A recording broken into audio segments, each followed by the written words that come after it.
Welcome back, everybody, to The Hum, a Kansas Hoops podcast via the Field of 68. I'm your host, Sam Lance, and I'm joined by co-host Jackson Bezdek once again. And Bez, we have a lot to go over today. The Jayhawks, they have a big-time visitor coming to Lawrence on campus this coming weekend. And we also have a lot of 2025 recruitment intel to get into, plus a little bit of talk on next season with Diggy Coit joining the Jayhawks. So without further ado, let's do this. Episode 37 of The Hum, a Kansas Hoops podcast.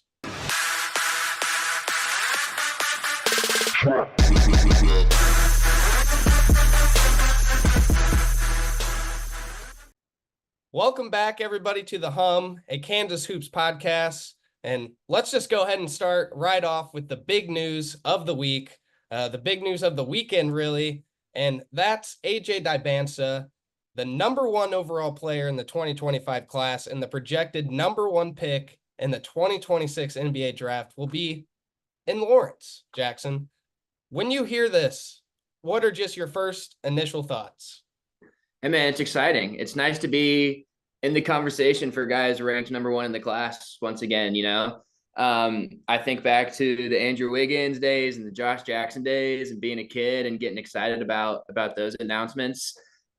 Strictly with AJ, he was one of the best players I saw at Peach Jam 2 years ago, and he was 15 years old playing against the 17s. And I thought he was the best player I saw all day that day. He's legit number one draft. I think he's the bona fide number one pick in his draft class. I think it's going to be a tank for AJ type of situation that year in the NBA. So the fact that he's coming to Lawrence is a very, very big deal. Yeah, I mean, AJ, in my opinion, is the best player that I saw this summer. I only went to EYBL. I mean, he's the number one player in the class for a reason. Like, he's 6'9", every bit of it, and he plays like a guard, just so fluent. And he has a bag of mid-range, post fades. Like, he has a whole entire NBA bag right now. Wherever he goes to college, A, they're going to get a great player, and B, they're going to have a lot of eyes and national attention on them. AJ Dybantsa, he's like Cooper Flagg-esque. Like Cooper Flagg, AJ Dybantsa. They're right there, neck and neck with each other when it comes to NBA potential. This is big, Jackson. Getting AJ Dybantsa on campus, being in AJ Dybantsa's top 7 is big for Bill Self in Kansas. Absolutely. And I think that, something I wanted to point out was his dad's been running all of his recruitment, right? Today, when Darryn Peterson announced his top 4, we'll get into that later, I also saw that it was his dad who broke the news to On3 or whoever they broke it to. So I don't know if this is going to be a new trend, but the fact that 2 top prospects are both, using their dads to really get through this and kind of just want to focus on hooping and not really worry about all this, I think getting this one, shows that, Bill's always been good at this, having a great relationship with the family, not just the recruit. And if this is going to be a more prominent thing, I think Bill honestly gets a leg up there just because he's always been so good about it. And I know in AJ's case, really what Ace's whole thing is he didn't really want AJ talking with 32 schools, 30, 40 schools, and having all these different schools, he wanted him to focus on basketball. They got the list narrowed now. AJ will be taking the visits. He'll be the ones taking the reign of the recruitment and kind of figuring that out. Here's where AJ stands right now. He's got the top 7. He's got Alabama, Auburn, Baylor, BYU, the Jayhawks, and then he has Kansas State and North Carolina as well. The official visits that he just took Kansas State this past weekend. He has Kansas, of course, this coming weekend. And then he'll go to North Carolina, September 20th through 22nd. We'll go to Alabama the last weekend of September when they play Georgia at home. I will say that in football. Oh, in football? Oh, that'll be crazy. Yeah. They also have BYU October 11th through 13th and Baylor the first weekend there in October. So that's his top 7. He's also taken an Auburn official in March. He's taken a BYU unofficial. I'm going to be honest, Jackson, for a number one player, I feel like this is probably one of the most just nobody knows what is going on. Yeah, I completely agree. I mean, especially because since his dad's been kind of in charge of it until now, we really, and by we, I mean like any high school recruiting analyst out there really has no, judgment on where he's leaning at all because we just simply haven't heard from him. So these visits are going to tell us a lot. And I don't know if this has any bearing whatsoever, but you look at the other schools, Kansas seems to be, if I'm not mistaken, the only non-Nike school on this list. AJ, of course, and EYBL Nike athletes. That stuff does in fact matter, especially in the NIL world. So little thing to keep out or keep in mind there that Kansas still in the top 7, even though they're not a Nike school. I actually did talk with Ace about that whole ordeal, Okay. and basically what he said is, his contract is up with Nike, I believe in June or July. So by the time that he actually goes to college, he will be a quote unquote free agent. And Indeed. I mean, as we've seen, Jackson, with Cooper Flag, he went to Duke and he's a New Balance guy now. Right. I mean, in this new era, anything can happen. I really don't think that the shoe branding, like as him going into college, will really make that big of an impact on the decision. I think if it's Kansas, like he's, probably rolling with Adidas, nothing wrong They're with they're that. just chasing the biggest bag, especially when it comes to the shoe deal. Like, do you really care that much which shoe company you're signed to? No, you're just looking for the best offer, and maybe if you really care, the coolest design you see. And people forget AJ was at Prolific Prep, an Adidas sponsored program his junior season. You never know, but I really with this recruitment, you're right. The visits and just kind of monitoring how those go, it's going to be big. I think anything can change just based off a visit. And I mean, I'm not going to lie, Jackson. I think the Dybantsas had a really good visit with Kansas State. The fans were very receptive Yeah, there. he looked like he had a great Uh, time. Ace was wearing the Wu-Tang shirt. And if you Mm. don't know, he actually said that he really likes Jerome Tang and he's a big Wu-Tang Clan fan. So they kind of have that connection there. If I had to pick right now, a top 4 kind of leaders right now, I'd pick Alabama because Preston Murphy was his expressions coach whenever he was playing in Peach Jam, whenever you saw him. And Mm. then I would put BYU there, Utah Prep, very close. They have good ties with the BYU staff. And then I'd probably put UNC in there. I've heard a little bit of rumblings on UNC, and then Kansas State. Those are kind of my 4 that I would say lead. But again, anything can change in high school recruiting in this day and age, and it could all change on his visit to Lawrence this next weekend. So if you see AJ Dybantsa, show him some love, Jayhawk Yeah, fans. Show him some seriously. love. I mean, shoot, I think the reason you got K State in the top 4 is because he seemed to have a great time this past weekend. It can change in a heartbeat like that. Now, we have some other 2025 recruiting to go over. AJ, of course, visiting this weekend, but we had a couple visitors this past weekend. We had London Jemison.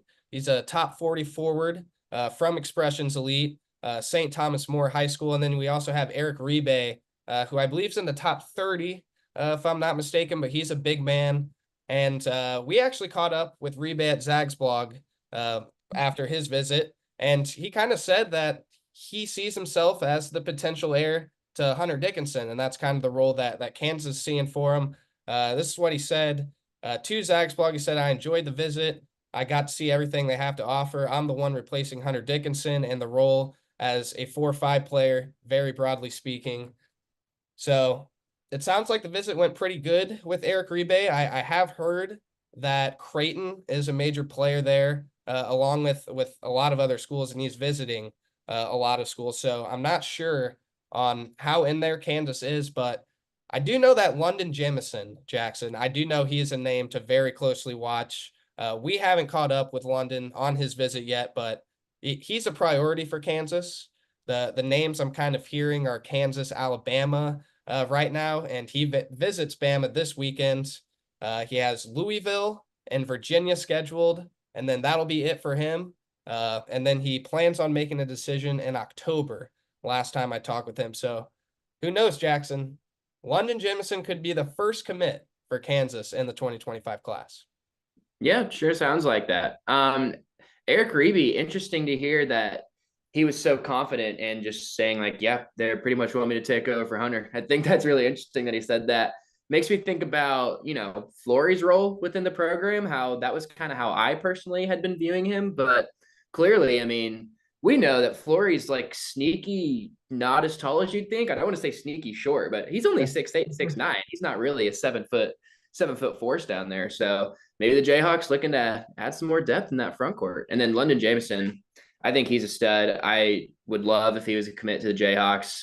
Hopefully he had a good visit. Hopefully he had a good time. Got shown the ropes a little bit. He's just kind of a great plug in to kind of any lineup, any top seven that Bill could come up with. I think London could fit in just about anywhere there. I think we've talked about it before, but I mean, he just reminds me of Jalen Wilson so much. Like it's kind of spooky. Like if he came to Kansas, I think he would be kind of your 2, 3 year type of guy, Yeah. and I think he would be really good. I mean, he'd tell you that he's probably more athletic than Jalen, and he has a really good shot. That I like London Jameson a lot. I think that would be a really big get for Kansas. Just some other names to watch, some other visits coming up, and I believe these are all the visits that Kansas has scheduled for the fall. You got Sebastian Williams Adams, who we talked about last episode. He's coming September 13th. He actually just visited Texas A&M this past weekend. We also have Keyshawn Tillery. He's coming in September 27th, last weekend in September there. And then we have Tunde Yasofu, October 4th through 6th. He actually had some interesting developments lately, canceled his Tennessee visit, Saw that, I yeah. believe.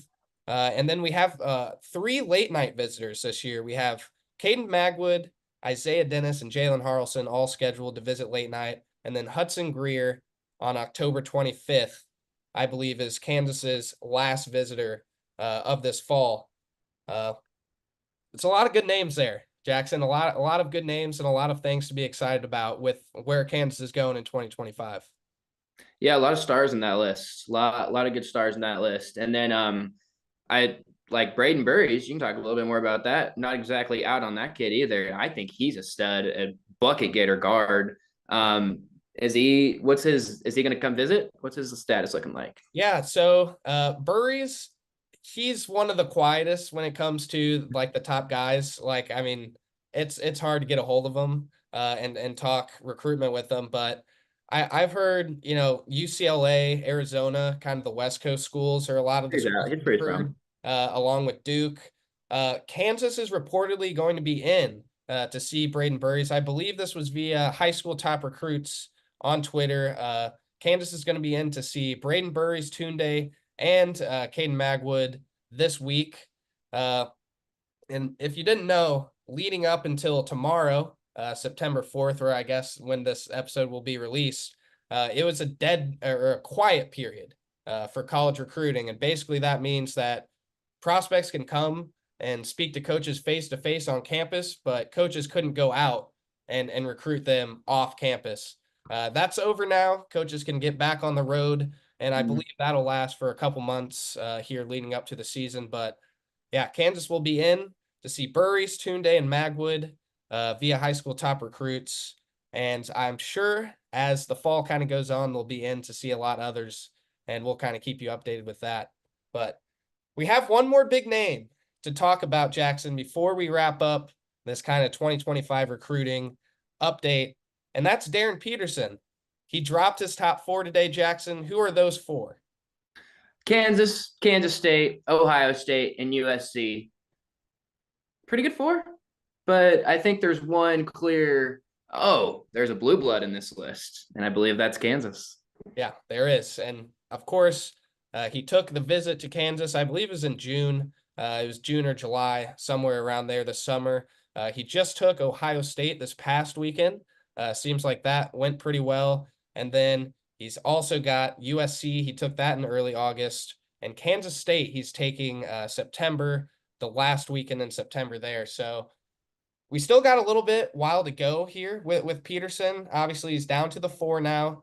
He's visited or planning on visiting all of his finalists. I would assume we'll probably hear about a decision after the Kansas State visit, but I'll kind of address this. I'm a proud member of the Kansas Discord, the hearings Discord with our bud Mike Vernon. I'm a proud member of that, and I'm not gonna lie, there's been a lot of panic in the chat lately as to, why is it Darryn Peterson locked up? Why Isn't he a Jayhawk? People just kind of freaking out that he's scheduling, taking more visits. I'll just say this. It is a very, very new era in high school basketball recruiting and, the NIL era. Some of these kids, Jackson, have NIL values that are like higher than like transfers, like high profile transfers too. Yeah. You have played college basketball for Yeah. multiple years. You know what you're getting. And a lot of what I'm hearing is these high school kids are demanding a lot more They than are. those guys. It's a reality of the world we live in, and it is, probably a little crazy, but I believe with that, kids are starting to take their time. They're starting to weigh out all their options. They have agents now, and there's big money that's on the line here. It's not like we're talking about, a few $1,000s. No, we're talking about hundreds of thousands, maybe even millions of dollars. Like these kids are going to take their time. They're going to have the discussions. They're going to talk with their agents. And there's only 2 5 stars committed right now, Bez. And I believe it has a lot to do with this. Kids are in no rush. So everybody just relax. Just relax on Darryn Peterson. He's taking his time. He's doing his thing. So everybody calm down. If Kansas wasn't one of the richest NIL schools in the country right now, I wouldn't. Maybe being worried is okay, but the reason this is happening, to your point, is there used to just be like school prestige and playing time. Those used to be the only two things that mattered when it came to this. Do I like the coaches? Do I think they're going to be good for me? Is this a good school, good program? / am I ever going to get to play? When am I going to see the floor? Yeah. Those things still matter. But now it's also plus how much can you give me? Can you give me 1.5? You can only give me 1.1. I'm getting 1.6 from over here. These are all different factors. So if a school is offering 400,000 more, 1.9 to 1.5, but you like the school 1.5, you like them just way, way more as a school, that's a whole, there are so many different factors into this. It's literally, like you said, free agency. The fact that AJ is even, like, we can even call him a free agent and he's not even 18 years old. I mean, that's freaking crazy, the world we're living in right now.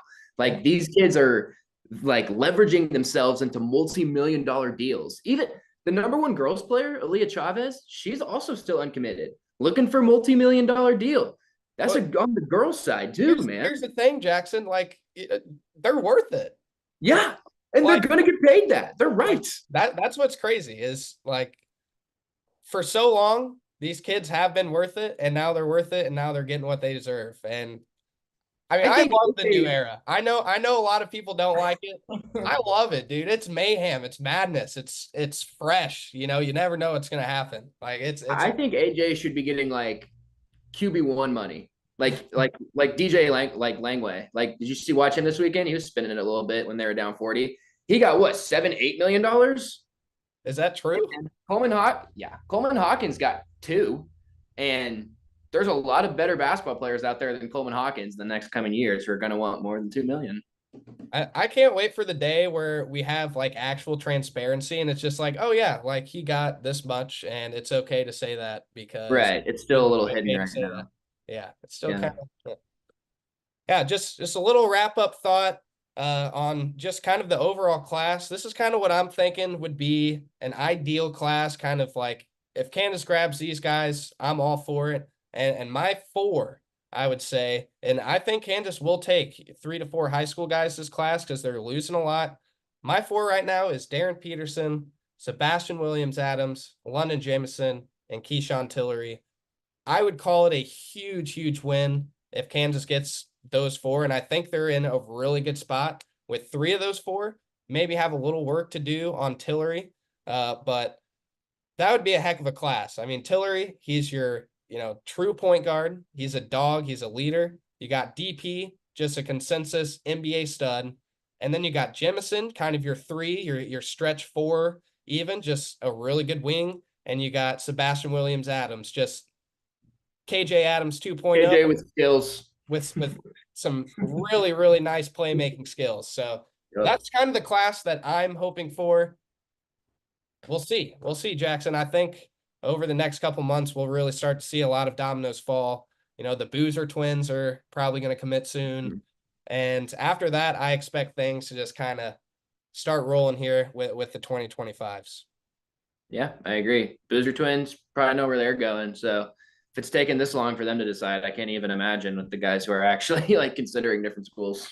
Yeah. Well, all right, y'all. We will be back at the under 4 timeout. We're going to talk a little Diggy Coit and a KU roster update for next season. And then we'll talk a little KU Illinois. Big weekend for KU football Oh. very briefly. We'll see you back here at the under 4. If you haven't heard by now, we have partnered with BetMGM Sportsbook. We're going to be using BetMGM lines to make all of our picks, and we'll have special offers for the listeners and the viewers of the Field of 68 throughout the year. If you haven't signed up for BetMGM yet, you can use bonus code FIELD, and you will get up to a $1,500 first bet offer on your first wager with BetMGM. The best part, all you need to do is deposit and bet $10 of your own hard-earned money to be eligible. Here's how you make it work.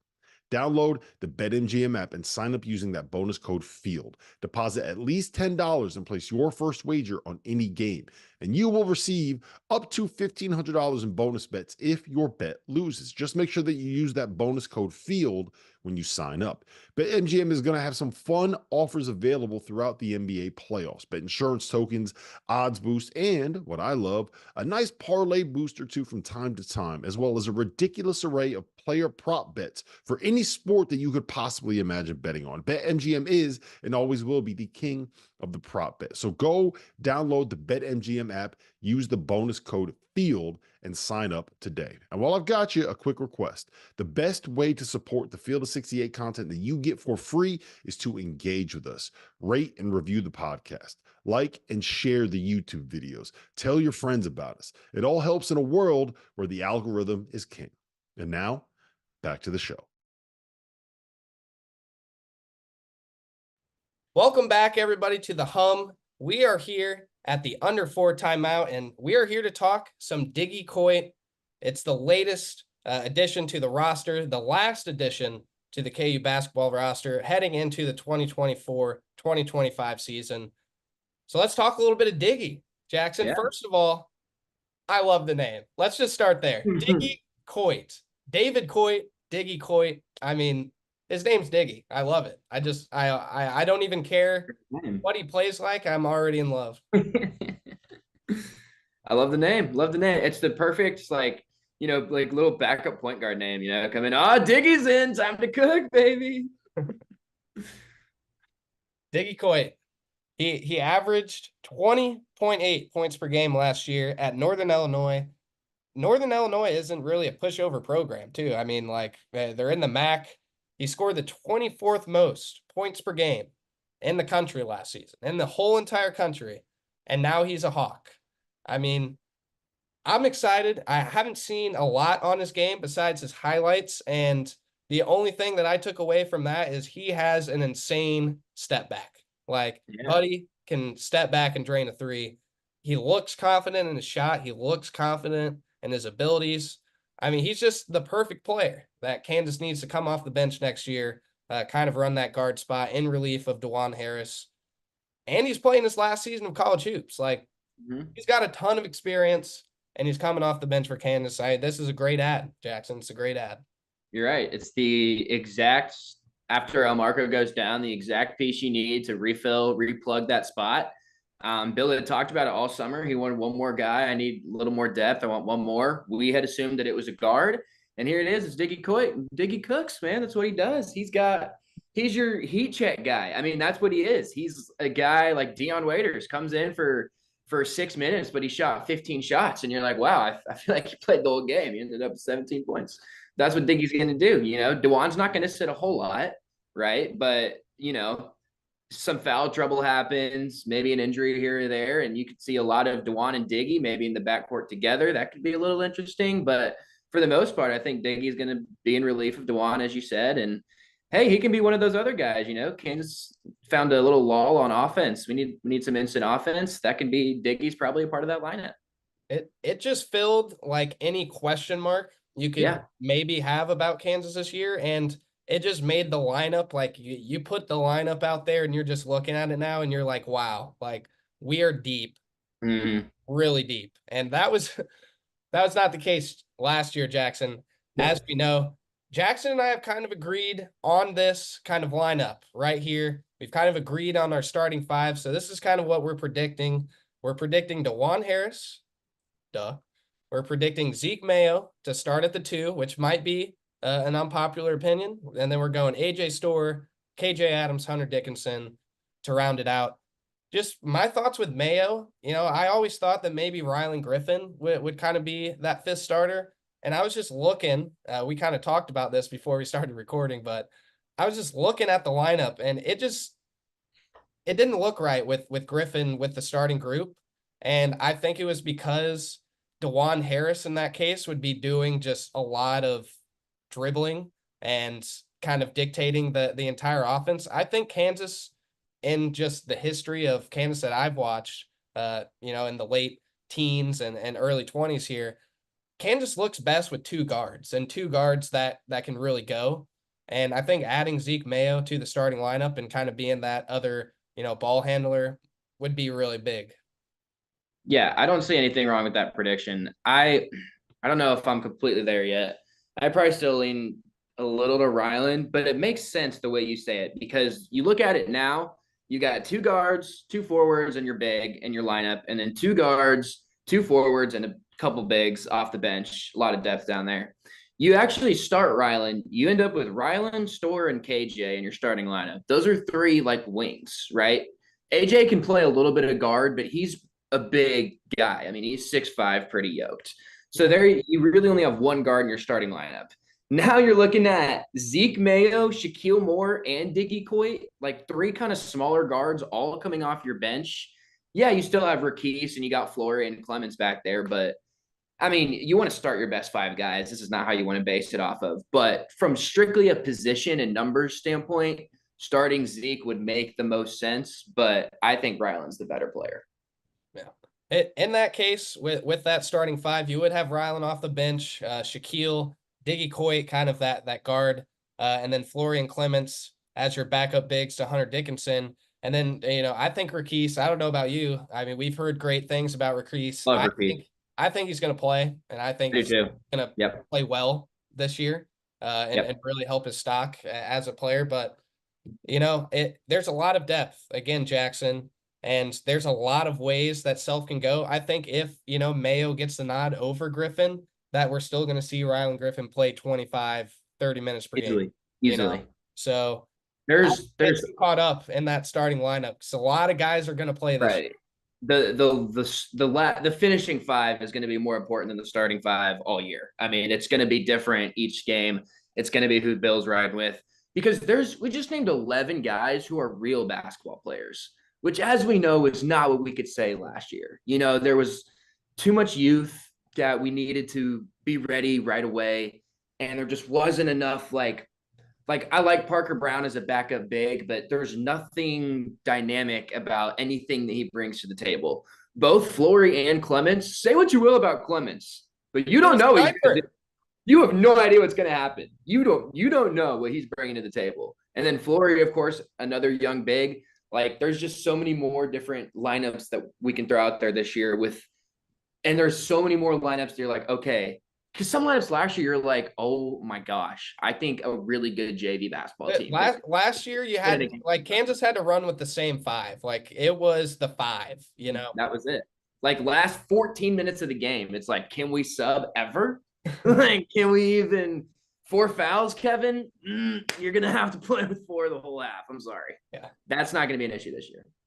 Yeah, the potential lineup combos are nuts, and we'll actually probably get into that a little more in a future episode, kind of, give our wacky lineups, different combinations, stuff like that. But I kind of want to talk about this really quick, Jackson, before we wrap up. We talk KU Illinois, big football game. I was talking with my buddy kind of about, exactly what we were talking about, just how deep Kansas is next year. And he said something that I thought was actually like a really good take. Basically what he said is Kansas is so deep this year, like everybody should be going like 100%, just max effort, max energy all the time. And if you're not and not showing that, like you're going to be right next to Bill Self. And I just agree with this so much. Like I feel like at times last year, Guys were playing a little tired, especially towards the end of the season through a grueling Big 12 schedule. A lot of guys were asked to play 35 plus minutes. I don't think that's going to happen next year at all. Like, I think guys are going to have a chance to rest. The depth, it's going to be there, and guys are just going to be able to go, go, go. It's going to be beautiful, Bez. It's going to be completely agree. I mean, think of the Gonzaga game. That's just the best example. There were multiple games where KJ and Hunter just lost their legs in the second half, and DeJuan had to pace himself for most of the second halves all year. Where like he's not necessarily taking plays off, but if he's help side in the corner, I might take this possession off if my guy doesn't get the ball just to get my legs back under me. Now, no more of that. DeJuan, you need a breather. Diggy got you for a couple minutes. There's just so many. It's a great point. It's a great point, and just a pure like play hard standpoint. I think a lot of these guys play hard anyway. I think that's kind of the mindset they wanted in recruiting in the portal, and because they know that's the case. Like, hey, I want 11 guys who are going to fight for minutes because they know they need to fight for them because there's not a lot to pass around. KJ this year, I think he'll start. Like, I don't think there's any doubt in my mind that'll start. I think he'll get 20 to 25 minutes. Like, he's not going to get 30 like he did. And I think those are going to be some of the best 20, 25 minutes of basketball we have ever seen because he is just going to be going.